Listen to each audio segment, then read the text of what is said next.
Ladies and gentlemen, welcome back to another episode of Backcourt Press. I'm your host, Hunter Menick, joined by my co-host, Zach Vinci. Say hello. What's up, everyone?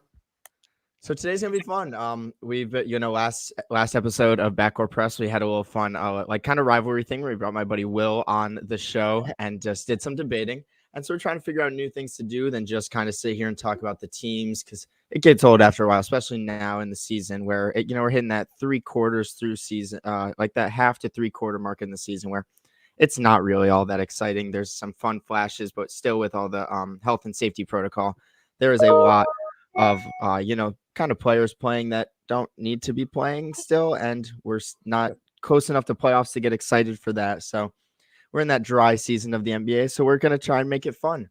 Right before All-Star weekend, we're going to do some drafting today between Zach and I. So we are going to be doing as if we are the All-Star captains, drafting our All-Star teams. And then we're going to go and we're going to have some fun and draft our own Rising Stars teams. I know the Rising Stars, it's kind of fun for those young players to show off, especially when it was, John Morant, Luka, Trae Young, and them playing in it. It was really fun to watch, and hopefully it just gets fun soon. So if you want to say anything before we get started, go right ahead. My dog might be getting in the way at some point, so I would just like to excuse that right off the bat. But otherwise, I'm good.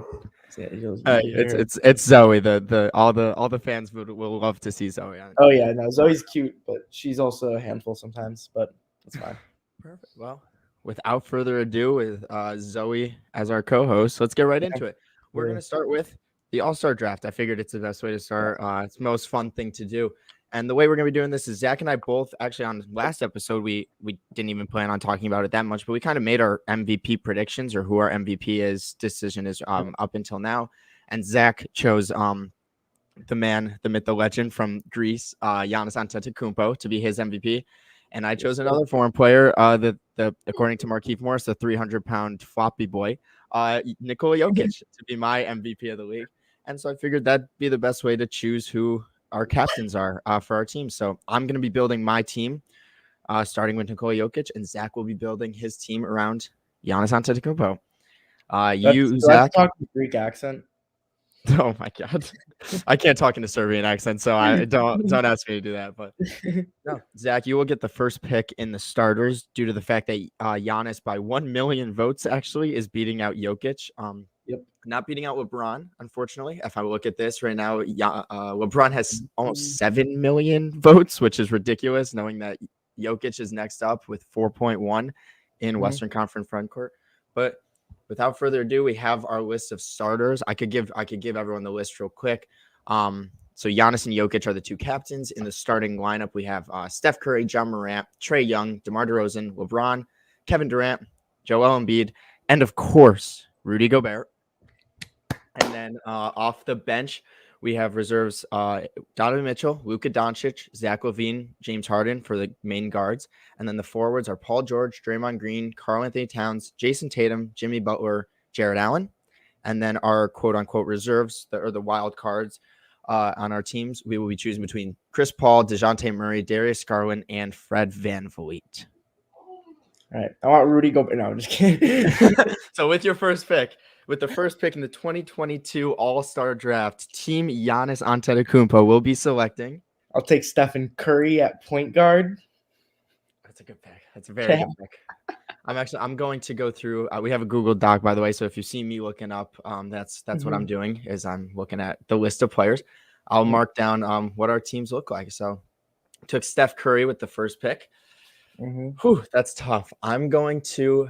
With Jokic, let's get more playmaking on this team. I'm going to take the second greatest player of all time, LeBron James. LeBron James, wow. Not letting me get in the little Mickey. All right. Well, I guess that leaves me with the only possible selection here. That is Kevin Durant.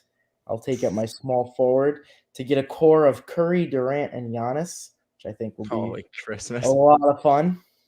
That team looks ridiculous right now on paper. But you know what I'm going to do? I'm going to take some size away from you. I have one big center, and I think I'm going to take another one. I'm going to take Joel Embiid to run the front court with Nikola Jokic. All right, so now we got what? Ja, DeRozan, Gobert, Trae Young. and Trae Young. I want to have a really fun backcourt, so I'm gonna take Trae Young to pair with Stephen Curry. We're gonna be shooting the lights out. I love it, and I'll follow you right back up with the guy I wore his jersey last podcast. I'm gonna take my boy John Morant to run my point guard position. Well, you know what position I don't have, and that is Oh the boy, center of position, course, which leaves me with grading the greatest defender of the past 20 years. I'm gonna take Rudy Gobert. It's a great pick, and then That rounds out my I'm starting lineup of Stephen Curry, Trae Young, Kevin Durant, Giannis Antetokounmpo, and Rudy Gobert. and I'm quote unquote forced because it's the last starter to take DeMar DeRozan to be my final guard. So that rounds out my starting lineup of John Morant, DeMar DeRozan, LeBron, Embiid, and Jokic. So you're going all 3-point shooting. I'm going all playmaking and mid-range shooting. Yeah. Oh, I'm spacing the floor. Curry, Trae, and Durant on the outside with Giannis and Gobert protecting the paint. Like to see that be beaten. That's filthy. And then I got the playmaking trio of DeMar DeRozan, who's become such a good playmaker for forward, LeBron and Jokic. I mean, and John Morant. I can't forget about John Morant. He is shooting 40% from three. I mean, it's better percentage than Trae Young. So who's the better shooter? No, but yeah, I'm sure. Right. So that leaves us now to go to our reserves. I get the first reserve pick since you got the first starter. Yep. Oh, this is it's not really a tough pick for me, actually. I'm going to take Luka Doncic to be my first reserve off the bench. That's very expected. And I'm going to match that with, I think, the other obvious one, and I'll take James Harden to be my sixth man. I love it. Yeah, that was those two are going to go at it off the bench. Yeah. When they play against each other. Now, who do I want next? Do I stick with I kind of like this idea of going all like defense and playmaking and like grit and stuff like that. So I'm gonna take Jimmy Butler. Jimmy Butler. I like that pick. Yeah. Wow, you like your own pick. That's nice. Well, I am gonna answer back with a Boston Celtic, Mr. Jason Tatum, who I think is a big scoring asset off the bench. He's going to come in and take a lot of shots in an all-star game. I like it. Let me look. I'm going to go to, I need a pure scorer, just a guy that's going to come in and get me buckets. And I know I could probably take, it's so tough. I'm choosing between Donovan Mitchell and Zach LaVine. You know what? I'm going to, just because I have DeMar DeRozan, I'm going to get his backcourt mate to go with him. I'm going to take Zach LaVine. All right. Sticking with that trend, I'm going to take Curry's number 2 man, and I'm going to go with Draymond Green on my bench. That's a good pick. That was one of my next picks, actually. I was choosing between him, and I'm gonna move forward and take Paul George now. All right. Bring him off the bench as well. All right, that's a good selection. So that means I will take the point god in his infinite number of All-Star game appearances, Chris Paul, to pair in my backcourt off the bench with James Harden, a little Houston reunification. Yeah, we'll see. We'll see if it works out this time, because the last time it did not work out too well. Chris Paul, I feel like, always shows off in the All-Star game, so he's always a fun pick. Always. There's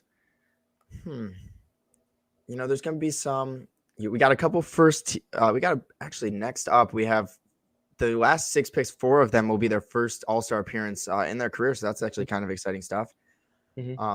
With Allen, Murray, Garland, and Van Vliet. I'm not gonna take any of them. I'm gonna bring a little bit of. Oh, you got Drain. Yeah, I'm gonna bring Karl Anthony Towns off my bench. I want to bring. I want Cat. All right. Well, this is a tough. These are tough picks.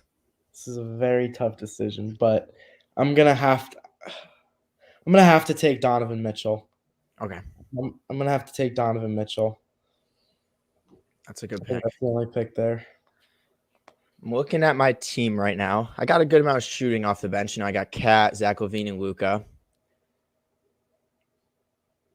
So I'm going to bring a defensive god to come off my bench now at that guard position. I'm going to get the San Antonio Spurs point guard, DeJounte Murray. All right. Well, I guess then if you're going to take him, I'm going to steal your guy. Mr. Darius Garland will join my bench.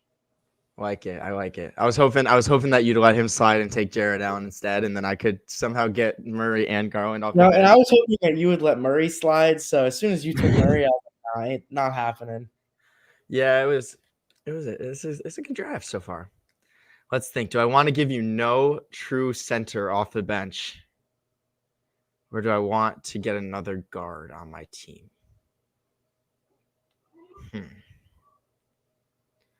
I'm going to take, I'm going to match your Chris Paul pick, and I'm going to take Fred VanVleet. And I guess that would leave me with Jared Allen at that last center spot then. The perfect fit for team. Run with him and Garland. All right. I like it. Yeah, you got the Cleveland guys. I got the Chicago guys.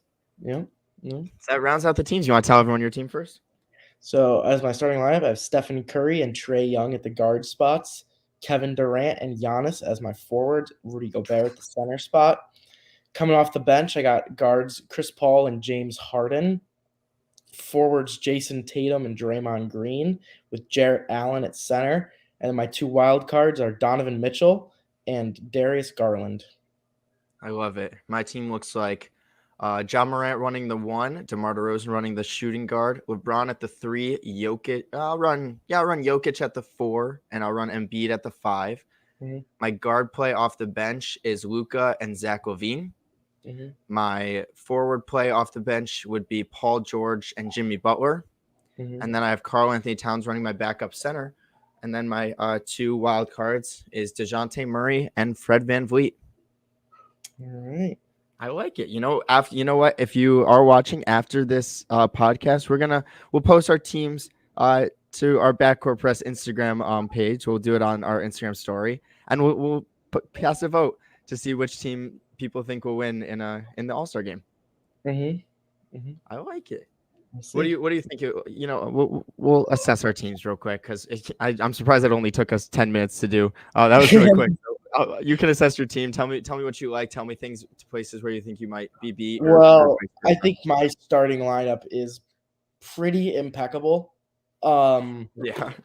Like the only weakness it has is perimeter defense, and I think perimeter defense is a pretty overrated attribute in basketball, especially in the All-Star game.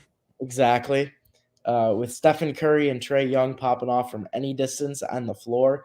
Kevin Durant's overall scoring, I don't think you can get much better scoring from 3 guard spots than this. The playmaking between Curry and Trae Young is absolutely insane. You could argue they're the 2 best playmakers in the entire NBA. Giannis running everywhere, doing everything, and then Rudy Gobert being the best defensive fucking presence in the inside you can get. I just don't think it gets much better than this. Especially for an All-Star game, too. Yeah, I like it. When I saw you taking Steph to start, I wanted to the second I knew you were going to try and take Kevin Durant, I figured that was a perfect fit with Steph, Durant, and Giannis. So then I wasn't even specifically going to go for Durant. I just knew I wanted Steph 1 because I knew I was going to get 2 of the 3, Steph, Durant, and LeBron, and I'd rather have Steph and then Durant or LeBron than both of them. Good point. I took Steph first, and then I would take whatever one you didn't take. I really didn't care whether it was LeBron or KD. I like that. Yeah, and then when I saw, Rudy Gobert is obviously the least of the center of the starting lineup at least, and so that's why I was like, I'm gonna just build my interior and try and go Jokic and Embiid and see how crazy they could play when they're together. Because I know they were 1 and 2 in MVP voting last year. They might be 1 and 2 in MVP voting this year by the end of the year, because both of them. Last night they both just dropped 50 pieces, even though Jokic was 49. They both just had ridiculous games. And then, hey, Ja Morant's gotten the best of Steph Curry. I hate to be the one to say it, but in the past couple games that they've played, so why not go with Ja? And then DeMar DeRozan, he's just one of those. He's that guy that's just like he's just gonna do everything for me, and especially as an all-star starter, he's gonna want to prove himself on the big stage. So. See, DeRozan was my number 8. Like I was never when I had the higher pick, I knew I was never gonna get DeRozan. And just because I just don't feel like he's the kind of guy I'd want in an all-star game, like I may be on the real court more so, but in an all-star game, I just feel like his game doesn't really translate as well. Same with a guy like on the bench when it came down to. I know you took him beforehand, but in real basketball, I would take Jimmy Butler over Jason Tatum. But in an all-star game, I would take Jason Tatum because I think Jason Tatum is just gonna go out there and take a bunch of shots and just hit threes, and with no defense, he's just gonna hit a bunch of open shots. And Butler's more of like a real game, like tough physical. You know what I'm saying? I guess when it gets to the fourth quarter and it gets really close, I think Butler might be more valuable. But overall, like that's kind of where I was going with that. No, I like it. That's why, because when I was making the DeMar DeRozan pick, obviously it was the last one. I was thinking to myself, with my first reserve pick, Luka Doncic is going to be on the floor in the fourth quarter instead of DeMar DeRozan. Yeah. No offense to DeMar, but I mean, I'd rather have Luka in the fourth quarter than DeMar. I mean, maybe not, because DeMar's hit immense amount of buzzer beaters this year, but Dallas is 111, so I'll take take Luka. Exactly. So no, Gingiss is the second best player. Exactly. But yeah, I mean, I think I have a little bit of an advantage off the bench. Especially, I have like high flying Zach LaVine. Paul George always finds a way to just get buckets in the All-Star game. And I think Cat he'll just chuck up threes. That's just a Karl Anthony Towns kind of thing to do. So that's why I was like, I could take Jason Tatum to get more scoring, but I feel like Jimmy Butler in the fourth quarter will draw like 3 technical fouls just sitting on the bench screaming at the refs, because he'll care so much about if he wins or not, especially not being named an All-Star last year due to injuries. So that's why I went with Jimmy over Jason Tatum. I think you can't go wrong either way. And then for you, it's like you have Draymond over Paul George. Well, Paul George is more there to like score and just kind of have fun with it. When Draymond Green and Jimmy Butler, they kind of bring the same, Only reason I took Draymond was because I already had Curry, and I was like, I really wanted to get them together. And Draymond's one of those guys where he'll end the game with 0 points, 7 rebounds, and 8 assists or something. Yeah. Like that. Like, he probably won't take a shot, and he's just going to be dishing it to everybody else. And also, probably my favorite pick is I got Chris Paul, I think pretty late. Yeah. And Chris Paul, he pops off every single All-Star game. I remember last year he was like in the All-Star game MVP conversation. Yeah. And I thought I really liked that one just because Chris Paul, I think, is always a great All-Star pick. Hey Zoe, what's up? But yeah. No, I love that pick too. I was really hoping to snag Chris Paul to come off the bench, because honestly, if I had Chris Paul, I might have even played him late in the game over a guy like Zach LaVine or even DeMar DeRozan. I feel like that's just what Chris Paul does. He's there. Yeah. You snuck him one pick before I was gonna take him. I was like, damn. No. Well, these teams are good. I like both the teams. Before I could get to him, so exactly. And then you got my guy Garland. I just ordered his jersey yesterday. So what are the odds of that? But good teams. So now let's move on to the Rising Stars draft. We're just gonna do 12. We have a list of 30 players here. We're only gonna do 12 each. This one's gonna be very interesting. I'm excited to see the direction that both our teams go. So you got the first pick in the All-Star starters. So I'll get the first pick in the Rising Stars draft. Yep. Who do you want? Who do I want? That's the question. I'm looking at the list. I got like a guy like LaMelo who could be an All-Star this year. Anthony Edwards. I think the first overall pick, especially in a draft like the Rising Stars game where no one cares and everyone just wants to play for fun, I think I'm gonna take LaMelo Ball with my first pick. Okay. This is tough now. Were you gonna take LaMelo? No, not necessarily. Okay.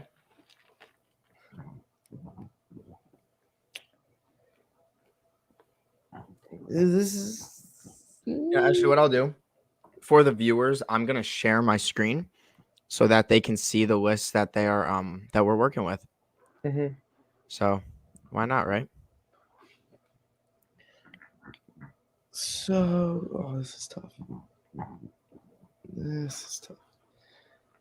All right, I'm gonna go out on a limb here. I'm gonna take Evan Mobley.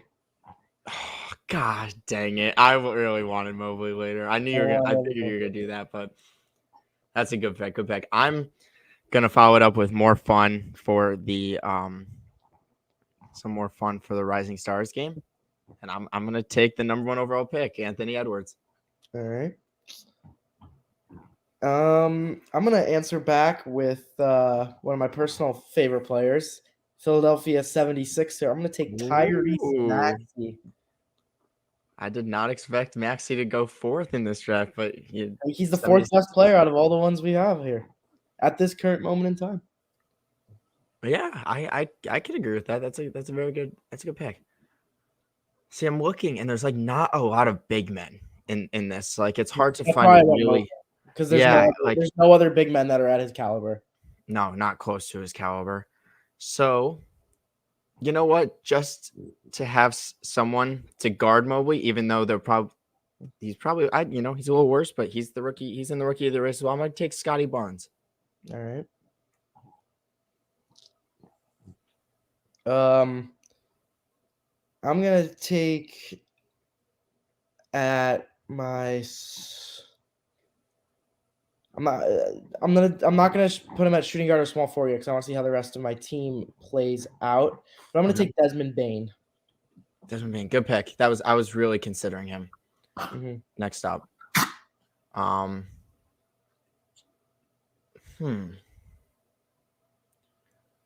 There's a player that I feel like would fit so well with my team, but I want like the excitement. You know what I mean? Like, this is a Rising Stars game. We're just going out there to shoot and have fun with it. See, I'm not picking like that for this because I feel like the Rising Stars game, they always take it a little bit more seriously than the All-Star game they do. That's true. That's a good point. I'm gonna take. I'm gonna take my pick. I'm gonna go Tyrese Halliburton. Okay. To play my shooting guard position. Well, I'm gonna also take a shooting guard then. So I'm gonna put Bane at small forward. And I'm going to take this year's first overall pick, and I'm going to put Cade Cunningham. Actually, I'll put Tyrese Maxey at shooting guard, and I'll run Cade Cunningham at point guard. That's what I was choosing between Tyrese and Cade to try and figure out who I want. But I feel like the reason I took Tyrese is like the off the ball play. You know what I mean? Because I already have a ball dominant point guard in LaMelo. Yep. So it was. Cade and LaMelo are probably going to guard each other. So that's battle of the taller guards that people want. Yep. I'm going to follow you up and take. Gosh, this is tough. There's so many interesting players here. I'm going to get Josh Giddey. I hate you. I hate you so much. I wanted Giddey so bad. He'll be my 6th man. He'll come off the bench. I love it. I'm gonna take my 6th man, then Cole Anthony. We got to find the clip of when we were doing our NBA draft predictions. I hate Cole Anthony. I still hate Cole Anthony, but he's clearly the best player available right now. Yeah, I'm gonna take now my. I'm looking. No, I'm going to take my center now, and I'm going to go Isaiah Stewart just to run because there's really no other centers. All right. So I'm going to get my big man. I'm going to select Franz Wagner and run him at power forward. That was my starting lineup. That was my next pick. That's a good pick. I got Josh Giddey off the bench. He'll run the point guard off my bench. And I'm going to get my shooting guard who's going to somehow be able to drop 30 in this game. I'm going to get Jalen Green. Go ahead, take him. You could have got him in the last pick. I would never take him. Well, that will free up my next selection. I'm going to take my backup big man, the New Orleans Pelicans breakout star, who's top 5 rookie of the year, I would say this year, or getting there. Herbert Jones. Love Herbert Jones. Such a great two-way player. Yep.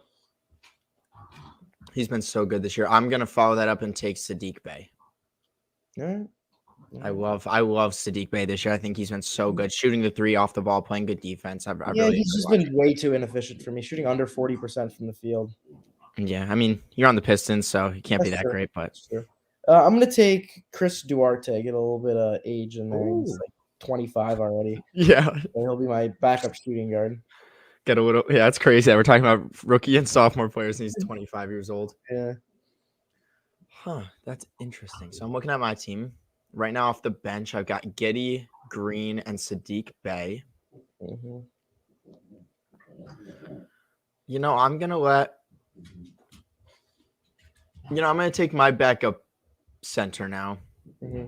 and I'm gonna take Alperen Sengun. Go ahead. I love Sengun. He'll do some weird plays in the Rising Stars game, doing like post dishes or whatever. Yeah. I'm gonna take my small forward off the bench. I guess I'm just taking all the Cleveland Cavaliers today. I'm gonna take Isaac Okoro. Good pick. I like Isaac. I think he's gonna come into his own really, really He's soon. had a much better year this year, shooting around 46% from the field starting. He just doesn't take many shots. No. Well, he's also filling in for Colin Sexton, so I hope Okoro learns to run that 3 position because I'd love to see him on the floor next to Sexton, Garland, Mobley, and Allen. Yeah. So let's see. Last year I really liked Denny Avdia, and I really wanted the Chicago Bulls to pick him. Really quickly, notice how Patrick Williams is not on. No, I'm just kidding. Yeah. James Wiseman isn't on there. I know. I'm gonna take. Every time he comes into the game, he takes every single shot, and it's really funny because he's a rookie on a championship contending team. But I'm gonna take my boy Jonathan Kuminga. Go ahead. I like Kuminga. I don't even know if he'll even make the game because he literally only started playing last week. I know. But I figured. Hey, but he had like a 29-point game or something. He's been great since he's been playing. He just doesn't play. Exactly. I'm gonna take a guy who could be exciting in a game like this because big time dunker. I'm gonna go with Obi Toppin and fill out my power forward spot on the bench. He could be a very good player off the bench. I could see him like being really exciting to watch. Yep. I rounded out my backup starting. Oh wow! No, we didn't switch and give me the first pick when it came to the bench. Oh yeah, you're right. We forgot to do that. Damn it! I should have gotten Josh Giddey. Screw you. Oh well. All right, we'll keep going now. Yeah, I'm gonna take. We only have 2 picks left, I believe, each. Yeah, 2 picks left. I'm gonna get just a backup guy that'll come in and take really long threes. I'm gonna take Emmanuel quickly. All my friends at school, Knicks fans, say that they think he's better than Maxey still. I love that debate. I think it's so. I've heard people. It's not even close. No, it's not. But people are like, if Quickly was starting for the 76ers, he'd average 20 and 8. No, he wouldn't. The difference is Maxey shoots 48% from the field. Quickly shoots 38% from the field. Yeah, exactly. So I'm gonna take another big man to give me a little bit more size. I'm gonna go with Precious Achiuwa. I like it. And I'm gonna round out my team. I believe let me just do math. 1, 2, 3, 4, 5, 6, 7, 8, 9, 10. Yep. To round out my team, I'm gonna take the guy that should be the starting power forward of the Chicago Bulls right now, Denny Avdia. All right. And that leaves you. We have. I'll give the rest of the players we have. I already know what I'm gonna take. You don't even need to. Oh, go for it. I'm gonna go with a guy who has a lot of potential, but it sucks this year. I'm gonna go Jalen Suggs. I like it. So the players that we have listed that did not get drafted, if you want to speak on any of them, are Kessler Edwards of the Brooklyn Nets, Ayo Dosunmu, Davion Mitchell, Bones Highland, Kenyon Martin Jr., and Jalen McDaniels. I just kind of wrote Jaden because that was the first one that came to mind. Yeah, the only ones I would have considered taking would have been Kessler because he's actually been pretty good for the Nets, even though he's had limited appearances so far, and Ayo Dosunmu just because I love Ayo. Yeah, no Davion Mitchell love, huh? He's like the 5th guy in that backcourt now. Who do they have? They have a different guard starting now that isn't even any of the young guys. What's his name? I literally saw it in the box score last night. Let me pull it up. I got it right here. That team is so interesting, man. The Sacramento Kings just will never find a way to. What do you know? What this one was ready because we just hit the 30-minute mark. It was Terrence Davis. Oh, Terrence Davis. He had 35, but like they gave Buddy Hield 19 minutes. He had 2 points. Get him out of there, man. If you're not going to play these guys, then just trade them. Yeah, and that's even with Halliburton out too. That's not even with Halliburton taking minutes. I'll what's it called? I'll run through my team real quick, and then I'll let you run through yours for the Rising Stars draft. So I have LaMelo Ball at point guard, Tyrese Halliburton as shooting guard, Anthony Edwards as small forward, Scotty Barnes at the power forward, and Isaiah Stewart at center. Okay. Off the bench, I have Josh Giddey running the point guard, Jalen Green running the shooting guard, Sadiq Bey at small forward, Jonathan Kuminga at power forward, Sengun at center, with Emmanuel Quickley and Denny Avdia rounding out my team. All right, and I got Cade Cunningham and Tyrese Maxey as my two guards, Desmond Bane and Franz Wagner at the forwards, and Evan Mobley at center. On the bench, I got Cole Anthony and Chris Duarte as my two guards, Isaac Okoro and Obi Toppin as my forwards, and then Herbert Jones at center, with my two wild cards being Jalen Suggs as a guard and Precious Achiuwa as another big man. I like it. Too exciting Overall, team. I like your starting lineup better, and I like my bench better. Your starting lineup, I think, clears because LaMelo and Edwards. Like, I think whoever got two of those top three guys is going to have the better team no matter what. Like, there was really, I don't think there was anything I could do for that. So I just wanted to take the interior player. And I just wanted to get the interior advantage. I like Cade and Maxey at the guards. I had Maxey as my number 4 overall guy, which is why I took him 4th. I actually had Bane as my 5th. Just because I think both of them, I love that they are both having such good, efficient second seasons. You can tell how much they've improved from rookie to sophomore year. I think they're both guys who had a good case to win the Most Improved Player award. And they're just playing like guys who are older than guys in the Rising Stars game, if that makes any sense. Like they're playing more like veterans, and I really like that. Yeah, I really was I was choosing between Bane and Tyrese Halliburton to be my shooting guard. I just in all honesty, I just like Tyrese Halliburton more. I took Bane before you got to Halliburton. Oh, you did. Yeah. Well, yeah. I mean, what's it called? That when you took Bane, I was like, okay, now I can easily take Tyrese. Okay, I was like going to choose between those two if it came down to it. I mean, Tyrese is the name of the game is efficiency. He's shooting 43% from 3 this year on 5 attempts a game, especially in that loaded backcourt. I think Tyrese has shown that he might have like the most potential to out of that backcourt. I know there's a lot of rumors about De'Aaron Fox and what's going to happen with that, which we'll probably talk about very soon in the podcast. Because here we go again, talking about the Pacers and Kings players. Oh, they're all up for the trade, at the trade deadline, and probably neither of them will make one move, but it is what it is. But no, I really like Tyrese, especially off the ball with LaMelo running. I feel like Tyrese can just catch and shoot three, which Desmond Bane, he does the same exact thing out in Memphis. So they're both going to run very similar things. Yeah, you definitely have 42% from 3. Yeah. I mean, those two, you can see the jump that a lot of these players have made during their second year. These players are coming out not slow, but they're not showing their full potential until their second and third season. Actually, kind of looking at it. Read your starting lineup again. I have LaMelo, Tyrese, Edwards, Scotty Barnes, Isaiah Stewart. Okay. Your team is like definitely like more like volume scoring, like more like flash, like more exciting. Mine is all efficiency, other than Cade Cunningham. Cade Cunningham's kind of the exception to that. But Tyrese Maxey shooting like 48% this year. Bane is shooting, I think, 47%. Franz Wagner, I think, is like the most efficient rookie this year. And then Evan Mobley shooting over 50%. Like my team's like all efficiency, but like none of them are like the big flashy players that like everyone wants to see in the Rising Stars game.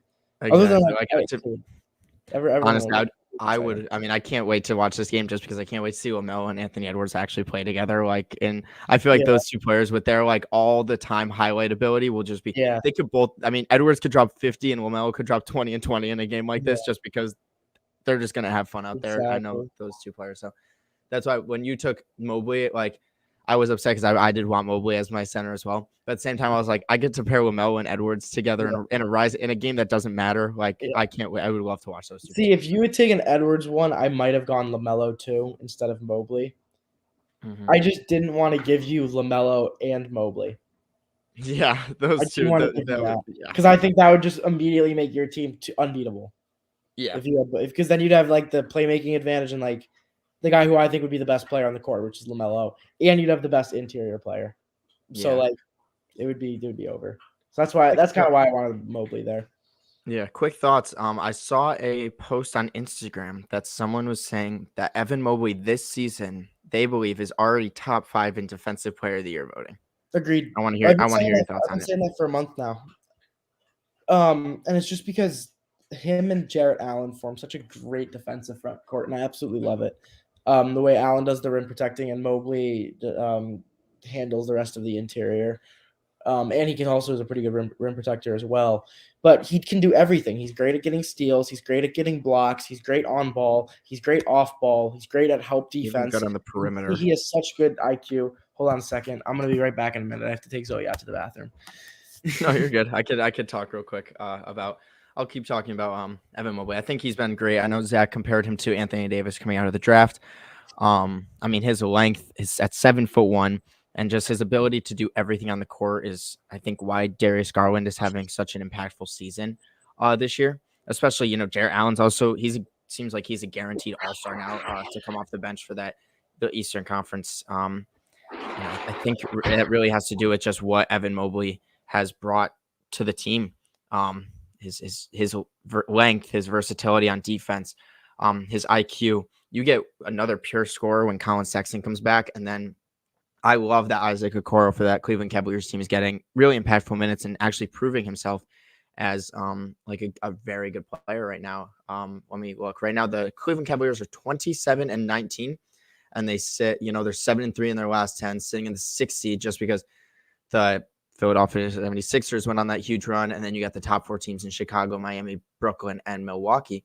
But I mean, Cleveland's not to be reckoned with. I don't think people really want to face Cleveland when it comes to the playoffs just because of how versatile they are everywhere. I mean, talking about Isaac Okoro, he's only averaging 9 points a game. He never really was a great scorer, and not even in college at Auburn, but his 3.2 rebounds, 1.8 assists.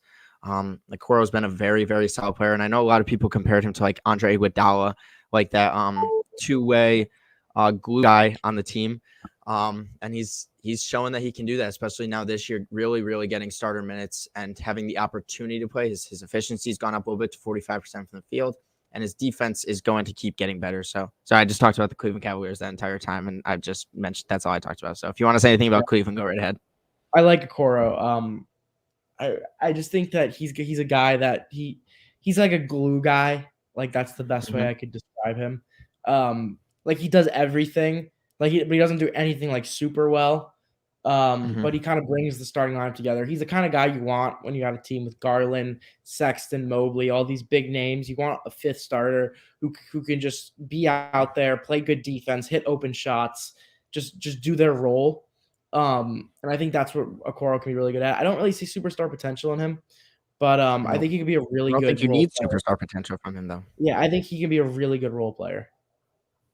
Yeah, I completely agree. I mean, it's funny because you draft a guy like him at the same pick as you drafted a guy like Darius Garland, where Darius Garland, when he came into the league, he showed flashes of being like an all-star player. We're not really seeing that from Okoro, but what we are seeing from Okoro is just his ability to be.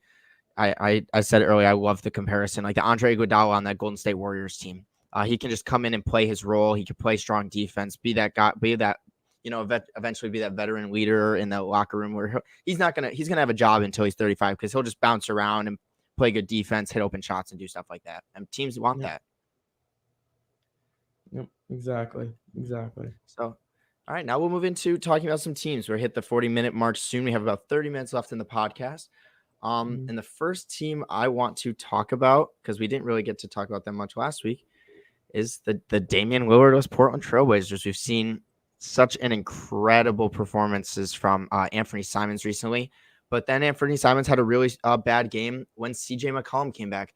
And is it time for Portland to say, let's trade everyone? Let's trade Dame, CJ. Nurkic said he wants to go. If those two get traded, is it time to trade all them?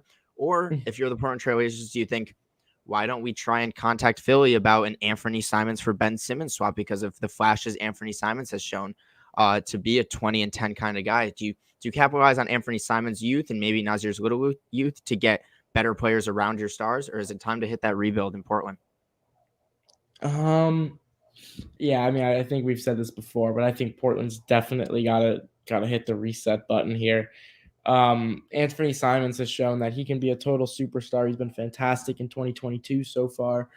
And McCollum has been horrible this year. Lillard's underperformed when he's played. Now he's reported out for a long time. So yeah, Portland's got to move on. I mean, I saw a post where it was like their championship window has closed. Like I don't think they ever really had a championship window. They haven't had a championship window since 1991. But I don't know. I don't know why people think they shouldn't. Like it's over. They're the 10th seed in the West right now. They're not going anywhere. There's no way that they could win a playoff series with the way their roster is constructed right now. Yeah, and the only reason they are the 10th seed, like they recently, before yesterday when they lost to the Miami Heat, they went on a 4-game win streak against, two decent teams. They beat Brooklyn and Washington, but then they beat 2 pretty bad teams in Sacramento and Orlando. Mm-hmm. And if you look at the stats, I mean, Anthony Simons in 2 of those games put up above 20, or in 3 of the games put up above 20 points, 2 of those being 31-point games. And then in 2 of those games, he had 11 assists each. And to me, it's, there's those players that come in when a player gets injured ahead of them and plays really well for a couple games, but it's a fluke. Like they really can't stay consistent with that kind of play. But if you watch Anthony Simons play, his pick and roll IQ, which is like the number one aspect, in my opinion, of having a point guard right now, like that and shooting the ball, the way he can construct the pick and roll and make that extra dribble or make that extra pass that on the roller to Yusuf Nurkic or Nazir Little, that's what's been really impressive to me. Just his ability to actually hit open men. He makes tough passes and he shoots lights out. He does that little I know Darius Garland does this too, which is really funny because I love Darius Garland. When he shoots the 3 and he like follows through, he does like a little hop step forward. And I always love watching players do that because that's how like when I see Anthony Simons take that extra step, I'm like, oh, that ball is money. Like there is no way he's missing that shot. Yeah. So, and the thing is, the Portland Trailblazers, they really do have the assets to have a really good rebuild. Right now, if you move on from Nurkic, he's on the last year of his deal. A championship team is going to want a better center, even if he's coming off the bench for a team. I could see him going to a team like, I'm trying to look around the league. Imagine Charlotte with a Yusuf Nurkic running the center position over Mason Plumlee. A team like that could be huge. He's only making $12 million, so I know like a Marcus Smart possible trade. I know Marcus Smart's been trade rumors like the Boston Celtics could possibly. I don't think the fit with Boston would be good. He is an offense. Yeah, the offensive minded. If you want to go all offense, go for I like Robert Williams running the center there for Boston. I don't think Boston's in the market for a center. I think they're past that phase now. I think they're more in the market for a point guard. Possibly like a Dwight Powell and a first-round pick move for Yusuf Nurkic. I saw a lot of rumors about Nurkic going to Dallas. Yeah. Dallas needs to do anything to get Luka some help. So that would. I mean, I'm not a huge Nurkic guy, but like he's still better than probably at least 50% of starting centers in the NBA, or he's like around that midpoint of starting centers. So like he's still worth it to have on a team. Like he's not going to hurt your team. I don't think he's a huge help, but. No, just because I think he provides rim protection that you really need out of a star center.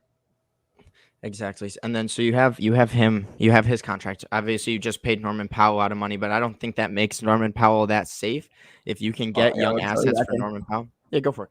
If you could get some young assets for Norman Powell, I know he's on that big contract now, so it'd probably be hard to dump him, but I'm sure there's a team that could use that spark plug off the bench that Norman Powell has been his whole career. This year he's been probably the most consistent player on the Portland Trailblazers, averaging 19 points a game. Only he doesn't really do anything else except for score. So 3 rebounds and 2 assists isn't great. But he's also been playing out of position at that small forward position, that 3 spot for the Portland Trailblazers. And then obviously you have Damien Lillard, which could get you so many different young assets. I've seen the rumors about Jaylen Brown and Anthony Simons as a backcourt. I think could be a championship contending backcourt in the future. You have CJ McCollum, which is a player that like Philadelphia 76ers would absolutely love to have on their team. Just more shooting and more shot creating around Joel Embiid is all that matters. I could also see him going to Denver, like a Will Barton and 2 first-round picks for CJ McCollum if you can make the money work on a trade like that. I know I mentioned a while ago that I'd love to see Damian Lillard go play with Nikola Jokic out in Denver. I don't know if that trade is even possible due to financials. You probably have to give up Jamal Murray, and I know Murray and Jokic have a great, they have great chemistry together. Especially when we've seen Jamal Murray play incredible in the playoffs.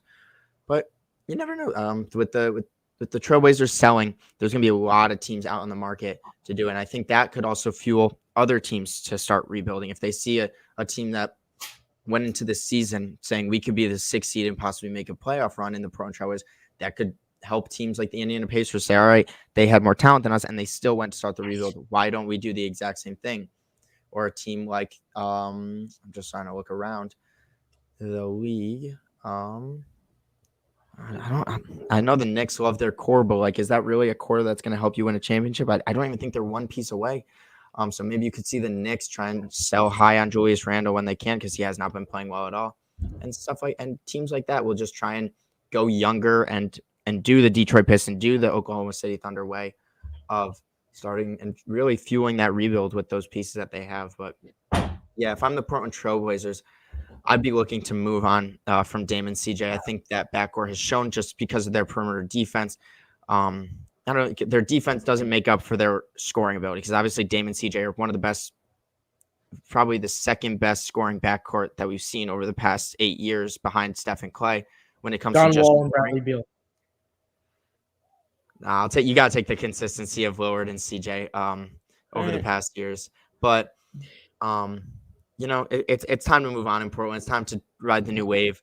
And I want these GMs to really pull off these trades. It's getting so frustrating hearing a guy like Damien would be like, I want to stay here. No, you don't, Dame. Like we all know that if you could get out of Portland to go win a championship, you would. A guy like CJ McCollum, he isn't helping this team anymore. But on a team like Philly that's surrounded by other defenders, he can get his own shot creation. I don't want anything to do with CJ McCollum. He wouldn't help us at all. Tyrese Maxey's better. Oh, that's like genuinely, I think Tyrese Maxey currently is better than CJ McCollum currently. That's interesting.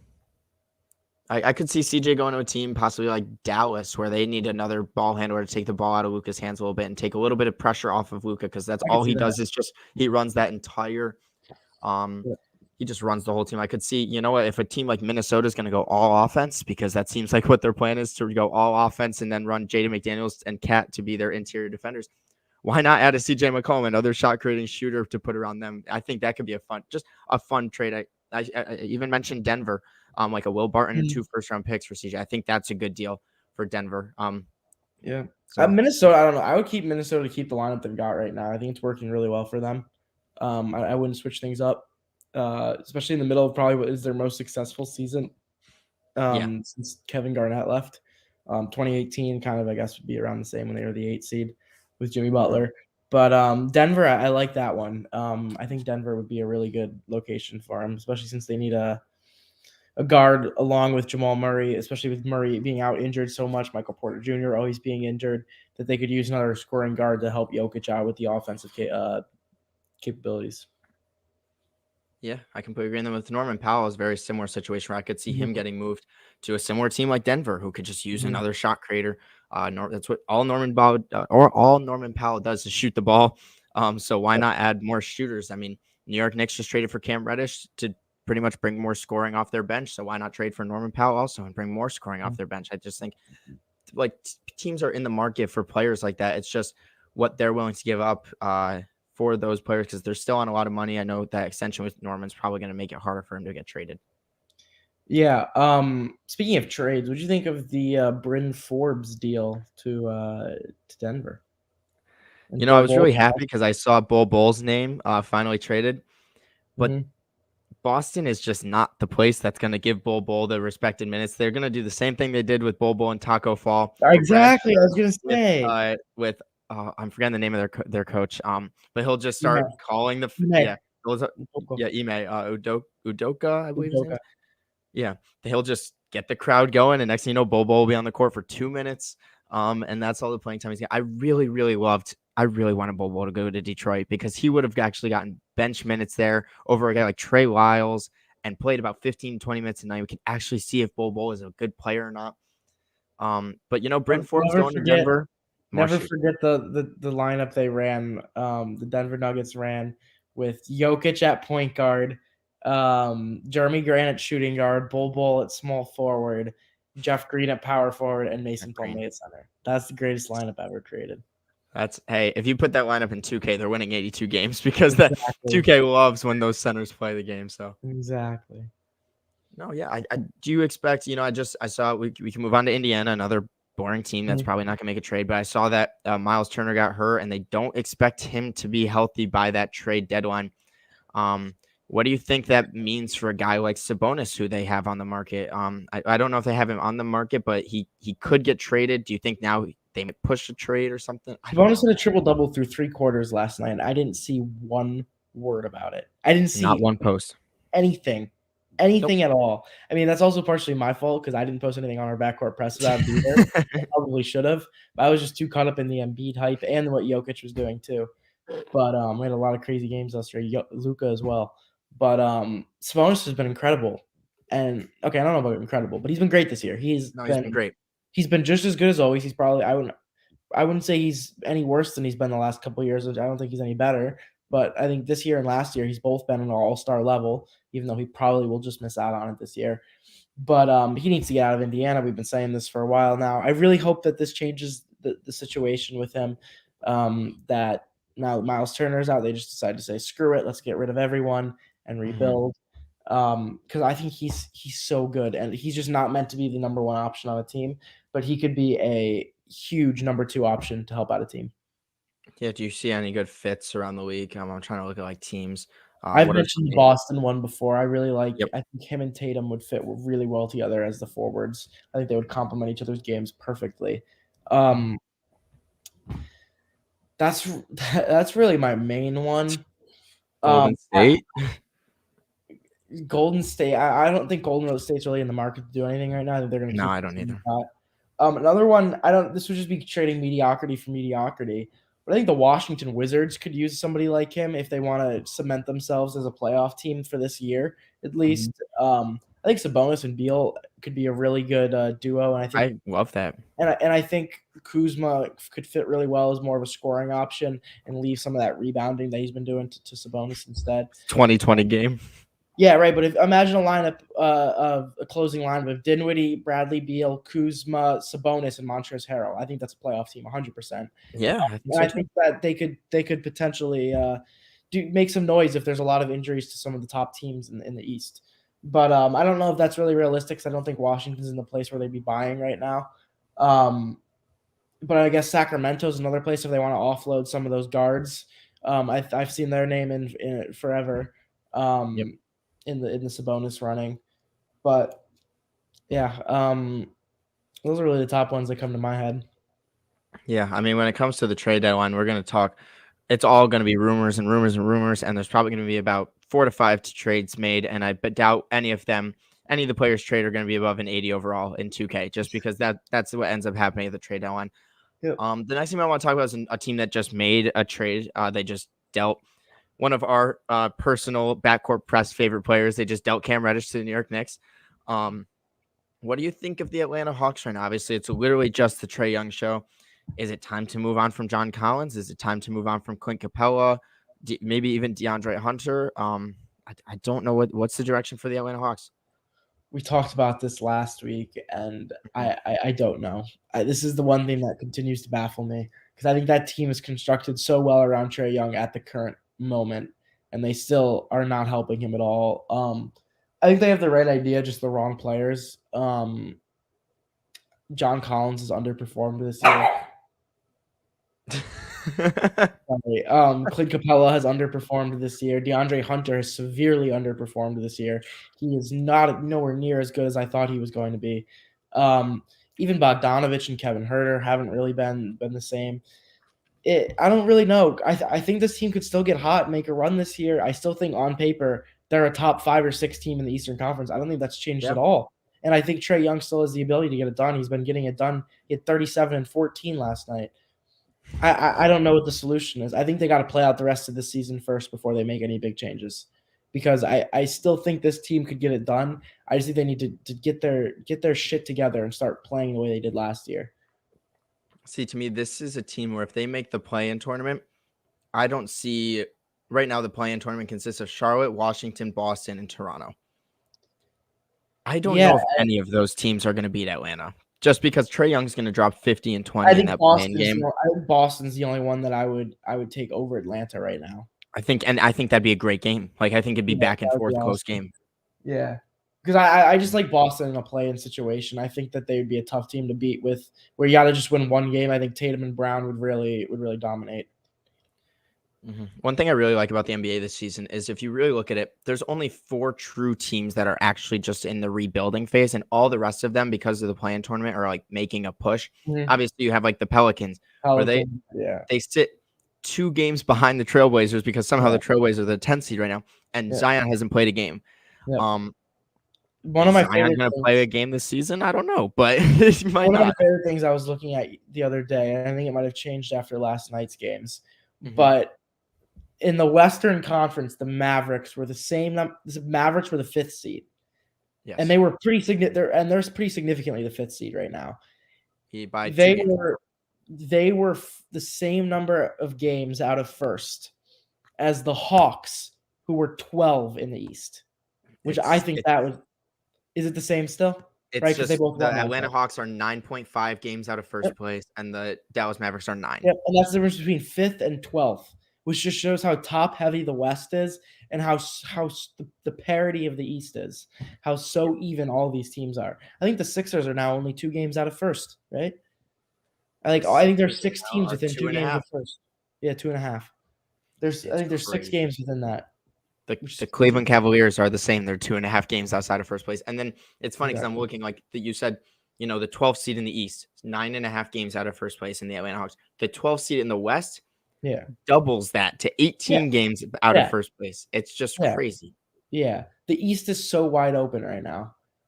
Like if you take a screenshot of the standings now, it is going to be so different from what it looks like at the end of the season. It's going to be so different. Like you would think they're different seasons. I wholeheartedly believe that right now. Yeah, and it's really cool to see this because we haven't seen throughout our time of being real basketball fans, we've seen LeBron in the East, and we've seen like the West be the more competitive of like the we've always just known the West to be the super competitive conference, and now the East is the one where it's like, wow, who's gonna win the East? Like no one knows. So we have about 12 minutes left in the podcast, and I got asked this question. Shout out to my buddy Enzo at Ruzezi. He texted me a question yesterday. He was like, I want to hear your thoughts on this, and I want to hear your thoughts on this, Zach. Are the Chicago Bulls real or pretenders this year? Because right now they sit at the 1 seed. They're 28-15. Obviously, they have like Patrick Williams is out. Caruso's been out recently, which that's 2 steals a game and so much hype because it's Alex Caruso. And then do you really think that the Chicago Bulls can come out of the East this year, or is it because I'll give my answer after I give yours because I already like answered it and I know Chicago Bulls are 100% pretenders. And wow. I firmly believe that. I really give this team less than a 1% chance of winning the NBA championship this year. Now, I'm not gonna deny they are among the best teams in the NBA right now. And I think they will stay that way. I think they will end the top 3 in the East this year, standings wise. When it comes to winning a championship, I give them little to no chance. Sorry, Bulls fans. So yeah, I sounds like we're talking about Sacramento. But no, the reason I have that is it's a couple reasons. One of them is I in the playoffs, I will always trust the top superstars. And I don't think they have a top superstar. They don't have a top 10 player in the world. When was the last time a team won a championship without a top 10 player in the world? Tell me that. Please. Think ever? I actually don't know if that it's ever happened. Right? And say what you will about DeRozan, he's not a top 10 player in the world. He's having a great season. I would probably put him top 15 if you're really weighing in this season, but he's not a top 10 player in the world. And that brings me to my next reason.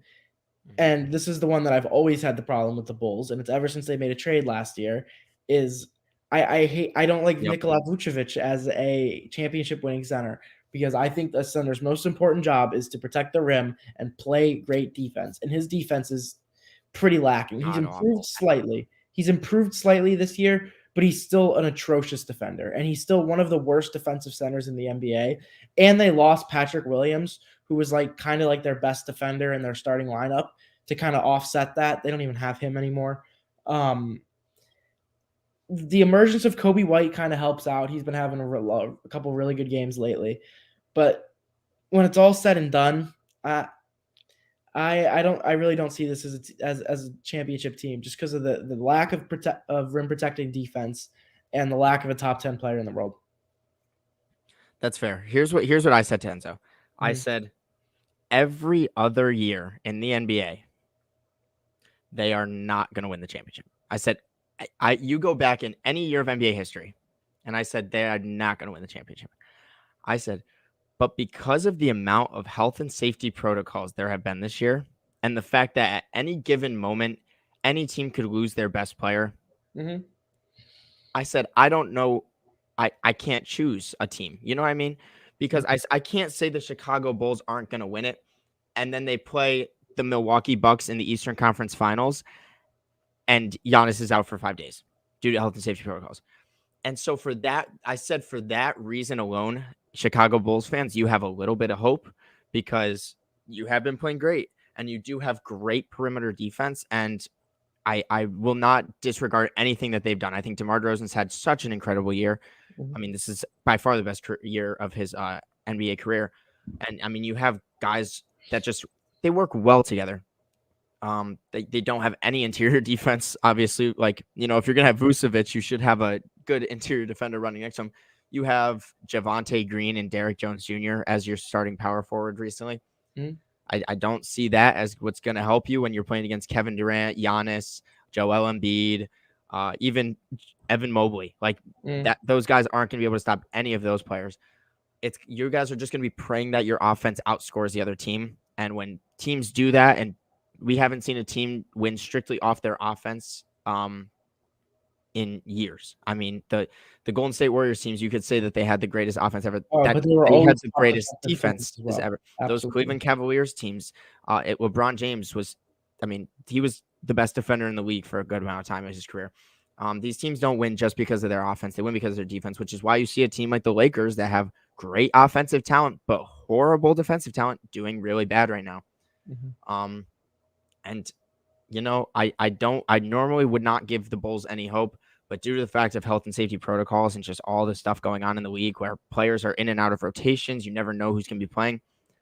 You know what, Chicago Bulls fans, if you're going to win it, this year's your year. Like, honestly, this is the only year that I give you guys the slightest bit of hope, just because I think any team that makes the playoffs has a slight bit of hope just due to injuries. And say you play the Brooklyn Nets, Kyrie Irving's not playing for a couple of those games if they don't pay the fine, which they should, obviously. Kyrie Irving will be playing every single playoff game this year. I would be absolutely shocked if he is not playing until he gets COVID and says it's fake.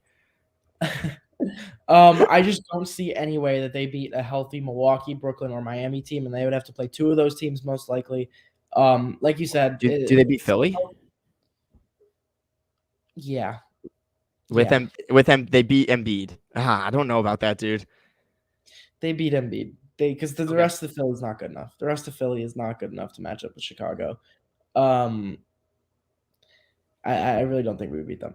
But the Heat, the Bucks, and the Nets, I think would all take them down in a 7-game series. So I think they would seriously have to rely on health and safety to play a big part in it.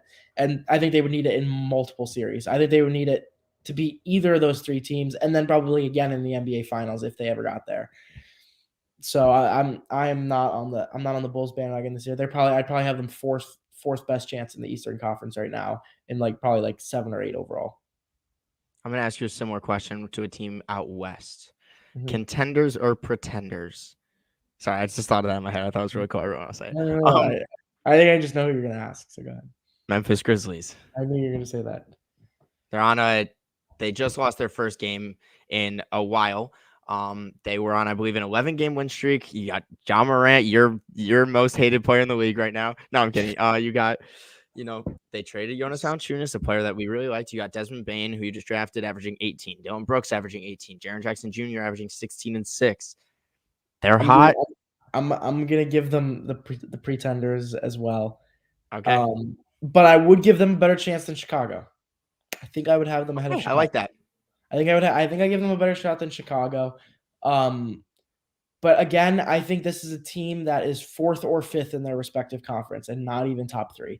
I still like Golden State better for obvious reasons. I think Golden State is just, I mean, the spacing, the defense, when they're hot, no one can beat them. I still like Phoenix better. Phoenix is the best record in the NBA. They've shown absolutely no reason why in the last 2 years they shouldn't be considered the top team in the Western Conference. And I still like Utah better. Say what you will about Utah in the playoffs. They've started. That's what I was going to ask you next, actually. I like Gobert's defense. And when they're the best 3-point shooting team in the NBA, that's a very, very shaky in the playoffs because if you're missing, that can be really bad really early on.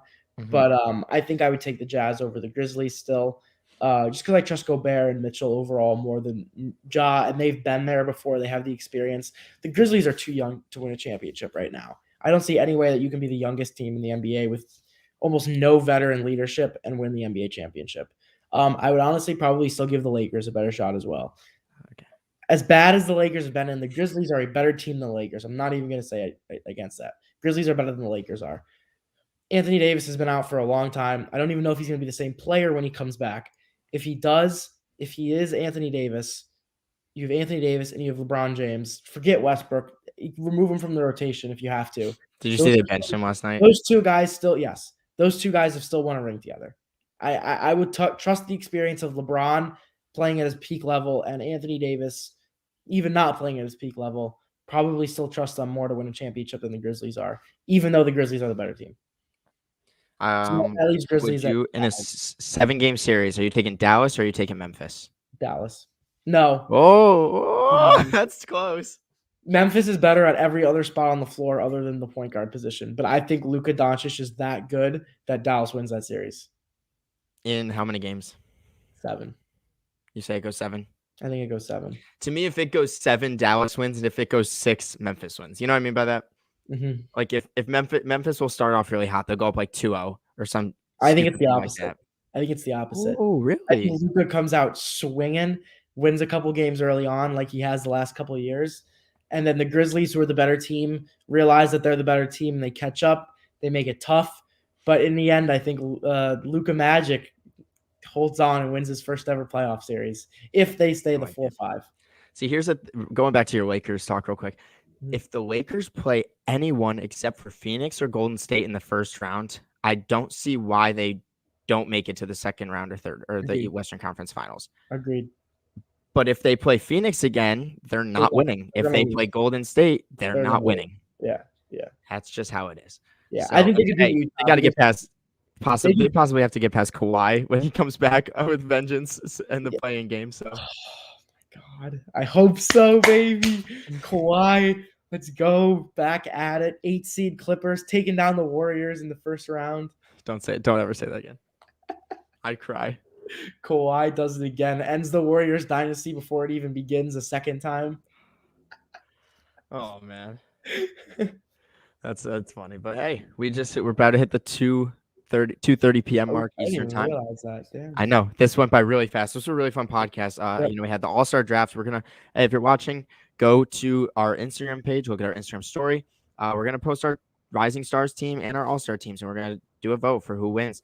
I think both teams were really fun. It was really fun to do both of that. We're hitting that dry season in the NBA. I said this to start, and I'll say it to finish it. We got All-Star break in a couple weeks. That picks back up again. And then it's dry period again for another few weeks until really about mid-March is when, or early April when you get excited again. Exactly. I remember last year, I believe on the day of the trade deadline, we did a podcast right when it ended at that 4:00 mark. We'll probably figure out a way. No, we did it for the last hour of it. Yes, I remember we were checking the updates as they were coming through. We were talking about them. We got to do that. Yeah, we're going to definitely do that again this year. And it was also really funny because I remember we were going to end it right as the deadline hit. And then we had to say 30 minutes after because trades were still going through and everything. And we kept getting Woj update. So the trade deadline, even if it's a trade like Trey Lyles for someone random. I don't know why Trey Lyles. We'll talk about it for 15 minutes. We'll find some way to figure out a way to. Yeah, exactly. But hey, thank you everyone. Before we go out, do you remember last trade deadline, JJ Redick getting traded to the Mavericks and how I said that was going to be the piece that made the Mavericks? And then he didn't play like what? He played like 2 games for them. I think he played like 5 games, then he retired. Oh man, hey, we're not always going to be wrong. I mean, we're not always going to be right. It is what it is. That's why you listen to basketball podcasts. Hey, thank you all for tuning in. It's been really, really fun. Be sure to vote on our Instagram poll for our teams. And we will be back next week with another episode. Thank you all for watching and have a great